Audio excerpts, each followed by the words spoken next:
2012. Agassiz Almeida depõe na Comissão da Memória, Verdade e Justiça. Numa comunhão de esforços das forças democráticas do país, após resistência de determinados segmentos repressivos da ditadura militar, foi criada em 18 de novembro de 2011 a Comissão Nacional da Memória, Verdade e Justiça.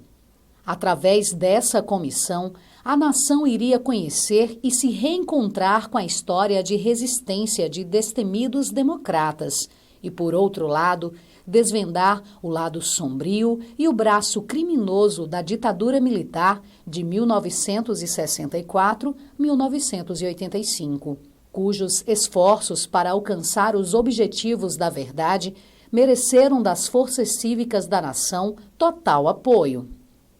Composta por 7 membros, esta comissão foi presidida pela Procuradora da República, Eugênia Gonzaga.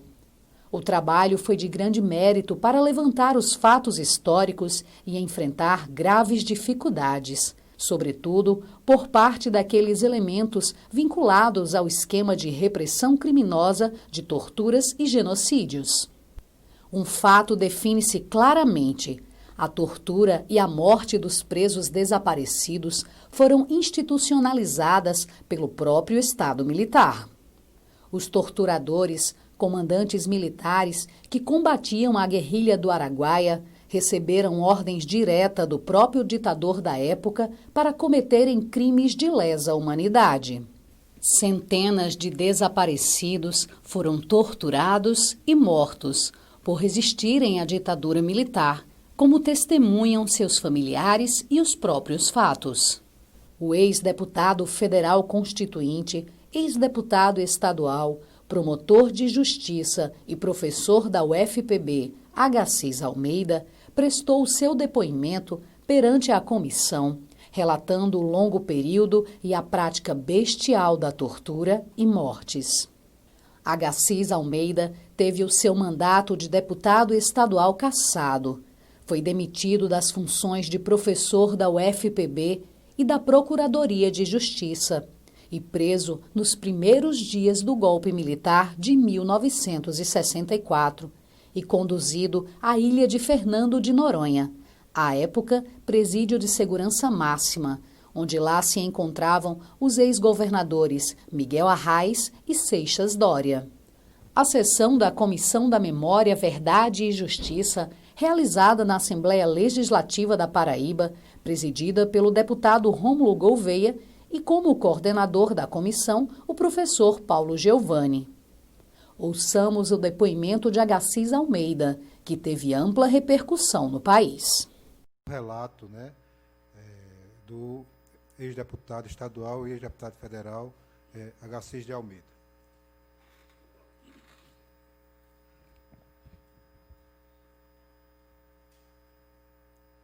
Professor Paulo Geovani, meu colega de universidade, ilustre presidente desta comissão, demais membros,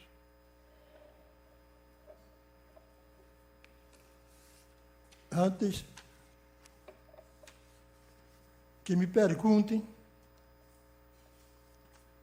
eu quero dizer algumas palavras. Estou aqui meio gripado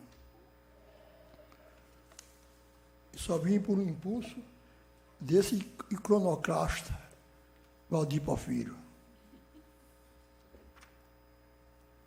Quero dizer algumas palavras. Esta comissão, como as comissões que se criaram no país afora, tem prestado um relevante serviço à história de hoje e do amanhã.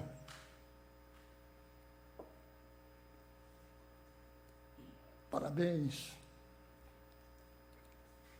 Que convocação me tocou tanto. Sentimental, política e histórica. ela traz, se eu mergulhar no tempo, a minha juventude. 50 anos passados.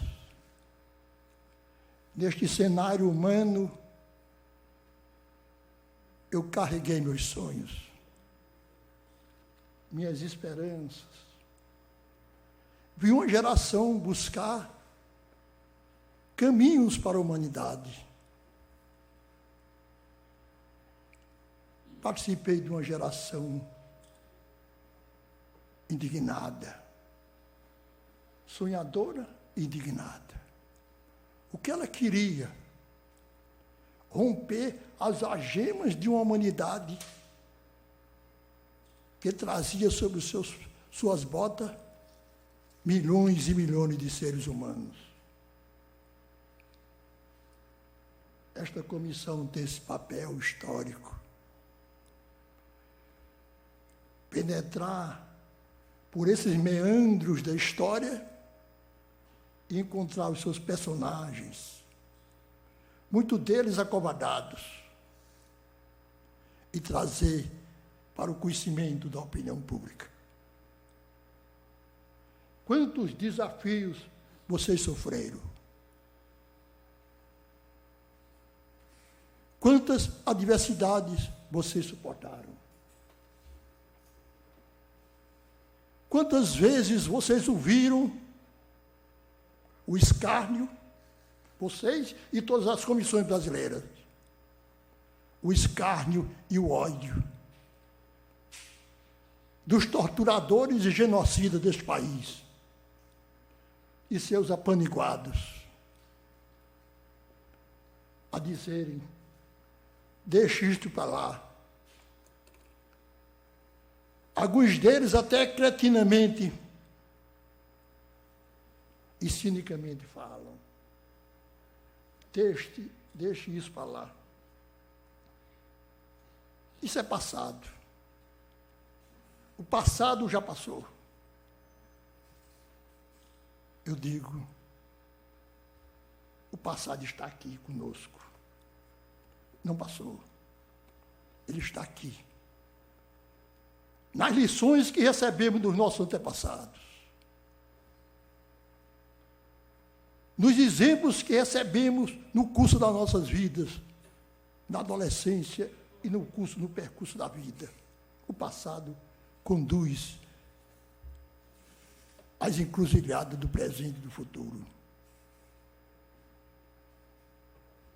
Por isso, vós estáis a cumprir o grande dever histórico. Membros dessa comissão, revolver esse passado e apontar às gerações de amanhã que nós não fomos os pusilânimes, nem os acovardados. Diremos e deixaremos marcado na história que fomos dignos desse momento que estamos vivendo. É muito fácil aplaudir os vitoriosos. Difícil, senhor presidente, é mergulhar nos meandros da vida e encontrar o dia a dia e os instantes de dignidade, de honra, de trabalho e também do oportunismo.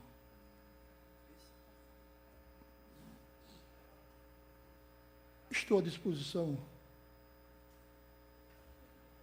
dos membros dessa comissão para o melhor esclarecimento.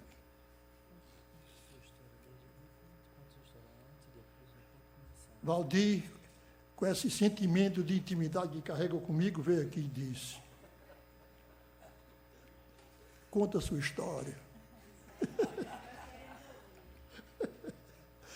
Valdir tem essa, é um iconoclasta.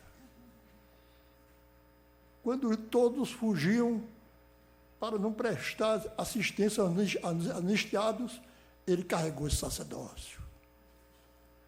Muitos receberam indenizações E eu perguntei uma vez a Valdir: Valdir, tu recebesse tanto indenização, recebesse alguma coisa de pagamento? Ele disse: não, Agassiz, eu faço isso por um sentimento do dever patriota. Então eu quero transmitir a Valdir Porfírio. Ele diz aqui no meu ouvido: conta a sua história. A história tem é uma longa história. Vem desde o momento dos meus 10 anos, quando eu me encontrava com os negros quilombolas, em Boa Vista, em Cabaceiras, no Congo, em Barra de Santana, e via aquela separação entre aqueles homens pretos e uma sociedade, do outro lado, branca. Ali em Boa Vista, em Cabaceiras, em Santa Luzia, em Barra de Santana, em todo o Nordeste, eu comecei a fazer as interrogações. Essas interrogações que a criança, 10, 12 anos, faz. Por que essa diferença? Entre aqueles negros da Abissínia, em Boa Vista da Abissínia, lá em Cabaceira, por que essa diferença? Aquilo me deixou interrogações que elas ficaram povoando a minha mente. 15 anos de idade, minha mãe, uma guerreira, lutadora, a quem presto permanentemente homenagem pela minha visão de mundo, trouxe a família para aqui, para estudar em João Pessoa. Vinha num caminhão, o caminhão quebrou-se ali perto ali onde era Manzoá, e eu saltei e me deparei com um casebre. 2 casebres de palha, chão batido.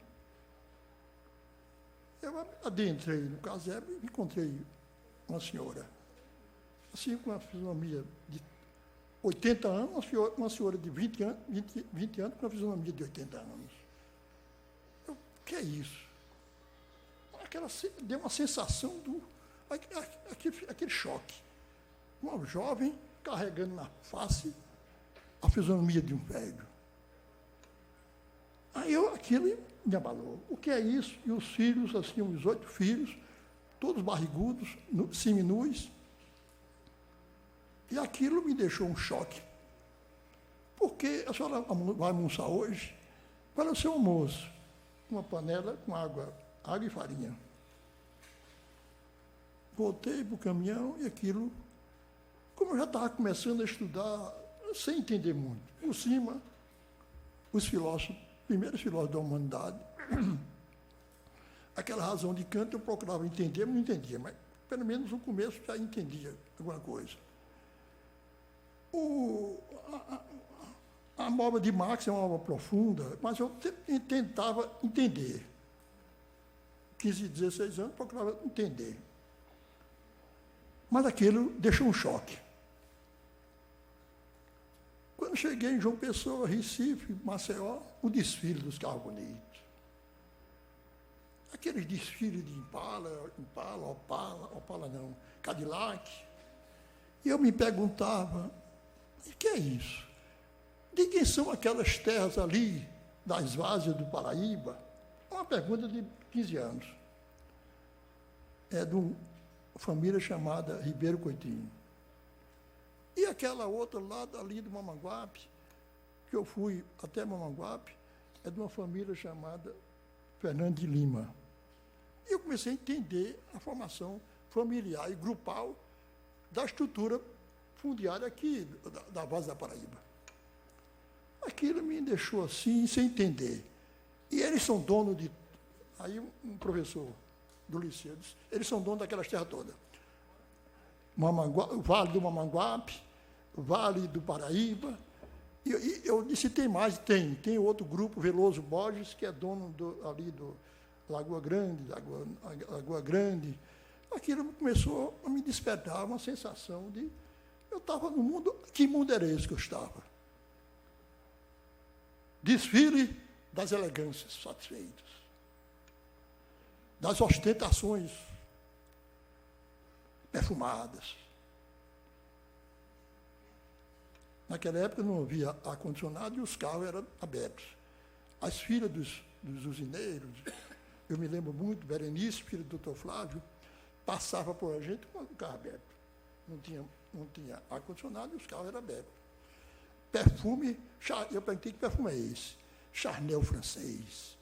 Aí eu disse, mas que perfume? O perfume preenche tudo ali a Rua da Trincheira. Eu vi aquele casebre se arrasando ali na Manzoá, e aqui eu te desfile. Aqui ele começou a estudar por que esse contraste tão violento. Comecei a mergulhar no mundo da filosofia. Teologia, comecei a ler, entender alguma coisa de Aristóteles. Entrei, fui mergulhando naquele mundo, meio espantado, porque é profundo.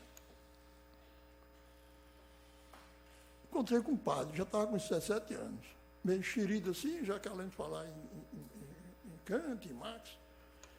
Aí eu disse, padre, eu li um livro ali de Charles Darwin, e ele diz que o homem é descendente de um quadrúpede, um macaco. Aí eu disse, como? Isso foi depois da missa. Que padre que professor é esse? É um professor, eu delatei o professor, inocente, não sabia a delação até um dia. Professor Oliveira, esse bandido, professor bandido, como é que ele vai colocar na sua cabeça que o homem é descendente de macaco? Isso aí me deixou uma sensação assim, de um impacto. A igreja, pensamento cristão de um lado, e do outro lado um pensamento já abrindo uma visão iluminista, do grupo do iluminista, com uma visão meio já enciclopedistas franceses. Então comecei a oscilar o meu pensamento, a formação do meu pensamento. De um lado o pensamento cristão, vinha de São Tomás de Aquino, já começava a ler um pouco da Suma Teológica, e do outro lado Santo Agostinho também, e outro lado aí o choque. Tome choque na minha formação intelectual e cultural. Esse choque foi me levando a uma insegurança entre a formação cristã e a formação do enciclopedista e do ministro francês, a partir de Descartes. Aí, essa foi as minhas primeiras formações cultural e política. Fui candidato a vereador de Campina, mas sem ter muita noção política do jogo político. Fui eleito vereador, mais votado, e não sabia como me situar naquele jogo político. Aquele jogo político, para mim, era como uma espécie de um jogo de brinquedo que eu não entendia. Tive uma atuação, ia fazer discurso, decorava os discursos para poder não errar. Uma atuação mais com medo de atuar do que no silêncio. Depois fui tomando noção, aí foi que eu comecei a despertar para a grande campanha do Petróleo Nosso. Campanha do Petróleo Nosso. Eu comecei a ler Orni Duarte Pereira, não sei se você se lembra, que era um nacionalista e defensor dos petróleos, da campanha do Petróleo Nosso. Nessa aí eu comecei a ter uma visão política brasileira, da influência que o capital americano estava exercendo aqui para evitar que o petróleo fosse explorado pelo governo brasileiro. Me engajei na campanha do Petróleo Nosso, já aos 18 anos. Me engajei e fui candidato a deputado. Fiquei na primeira suplência em 58. Raimundo Asfora foi ser secretário de João Limpino no Ministério de Minas e Energias. E eu vim para essa Assembleia. Foi aí que nós começamos a dar os primeiros passos. Essa Assembleia, com mais de quase 150 anos de vida, nós demos os grandes primeiros passos para despertar o debate social, político-social, que até então se reduzia o debate durante mais de 100 anos, unicamente no jogo político dos grupos dos coronéis, das oligarquias. Nós despertamos aqui, eu, Assis Lemos, Langstein, Figueiredo Agra, nós despertamos um debate que teve a primeira conotação social. A grande pergunta: por que 11 milhões de nordestinos padecem sem nenhuma condição? Não tinham condições de salário. O salário era pago nos barracões das usinas. Sofreu o cambão. O cambão era uma espécie, trabalhava sábado e domingo de graça, para os usineiros e senhor de engenho. Tinha um tronco onde os camponeses, alguns revoltados, sofriam surras tremendas. E, por final, existia uma tal de cafua. Cafua era uma prisão que os usineiros, o senhor de engenho, colocavam no centro dos canaviais. Levavam os camponeses para lá. Era uma morte infame, porque ele morria dos insetos, de fome. Trouxemos para essa Assembleia, em quase 100, naquela época, 100 anos de história dessa casa, o desafio dos grupos que dominavam a política nordestina. A estrutura econômica do Nordeste se apoiava em 4 forças: açucareira, o açúcar, que era a várzea, era dominado pelas várzeas dos Paraíba, Mamaguape, Capiberibe, Jogaribe. Mais para baixo, o Vaza Barril, que era um rio entre Alagoas, e o São Francisco. O açúcar era a produção de 90% nessa região, no filé do Nordeste. Depois vinha o algodão, chamava naquela época o ouro branco. Aqui na Paraíba, o centro produtivo do algodão era Pombal e Souza. Naquela época, 2 famílias comandavam aquela estrutura ali. Família latifundiária. Os Pereira em Pombal e os Gadeiros em Souza, que era a estrutura do algodão. A terceira força se situava no couro, na produção do couro, na cortinagem do couro, curtir o couro.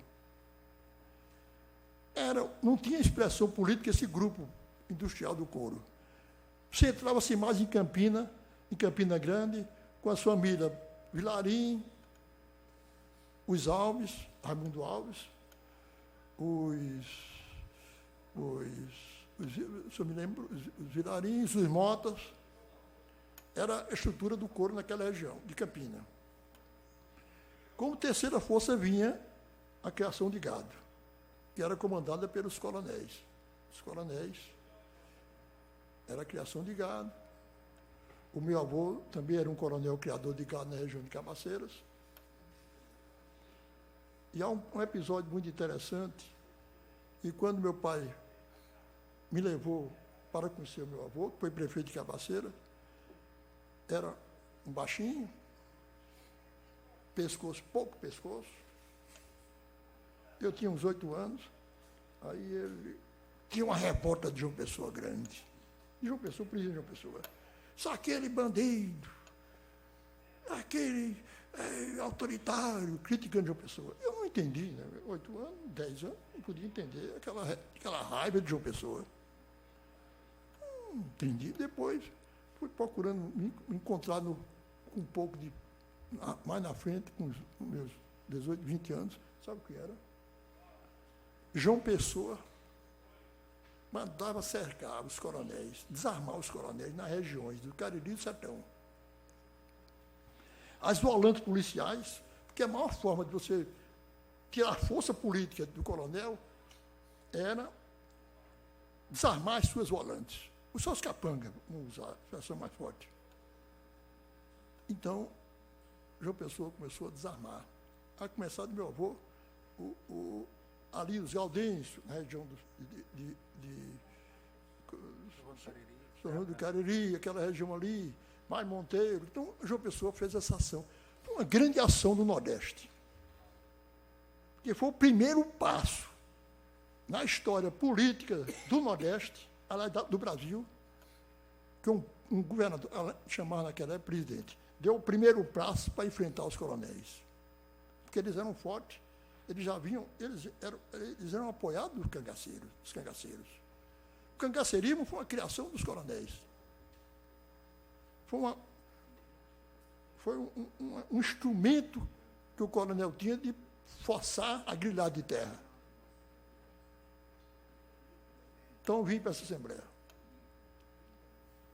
debatendo os problemas sociais aqui, quando nós despertamos para uma Assembleia, onde 90% carregava o peso dos grupos econômicos e políticos.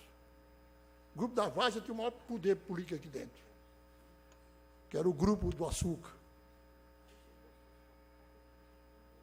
Então, eu comecei a compreender como o jogo político é difícil. Eu disse, um dia desse, a Bruno Cunha Lima, que encontrou-se comigo, deputado, disse: doutor Assis, eu queria que o senhor dissesse alguma coisa, me ensinasse alguma coisa de política. Eu disse: eu não tenho nada a ensinar, só tem uma coisa: faça história e não política. Aí ele olhou assim e disse: faça história e não política. Vença, crie o seu mundo próprio. Crie o seu mundo próprio. Se nós temos no Nordeste uma estrutura oligárquica de famílias, forme o seu perfil próprio. Porque nós temos aqui no Nordeste, desde o Maranhão até a Bahia, uma das mais atrasadas formas políticas no mundo. O oligarquismo familiar, junto ao coronelismo. Esse oligarquismo precisa ser quebrado. Porque atrasa as comunidades, atrasa o desenvolvimento de qualquer região. Não há nada mais atrasado. Você chegava em Maranhão, no Maranhão, eu conhecia a região, aquele atraso. Porque o primeiro atraso que você se defronta quando você é tolhido pelo oligarquismo é a capacidade de pensar. Se você é cercado por um processo oligárquico em torno de si, tem um busto a Sarney, tem uma igreja a Sarney, tem um museu a Sarney, tem isso, tem aquilo, repetindo aquilo, você é um condenado a não pensar. Uma vez eu estava em Imperatriz, quando eu cheguei, tinha um painel de Sarney com quase 3 metros, lá em Imperatriz. E foi chegando, tinha 2 sujeitos ajoelhados, perante o painel de Sarney. Quer dizer, você calcule o atraso desse povo se você se deixa dominar pelo oligarquismo. É por isso que um dos grandes pontos, antes do rompimento das estruturas econômicas, nós temos que romper com os parâmetros oligárquicos do Nordeste, que ainda existe.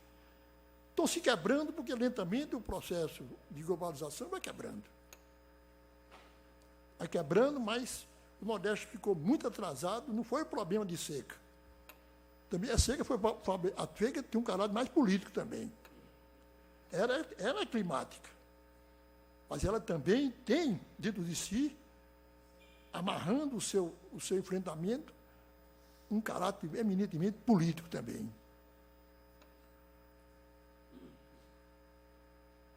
Essas são as minhas, Paulo, presidente, meu colega Paulo Giovanni, são relatos pessoais. Agora, aí fica pedido a critério de vocês fazer as perguntas de ordem política. Tá bom, então. Então, agradecemos o relato, né, do ex-deputado Agassiz de Almeida.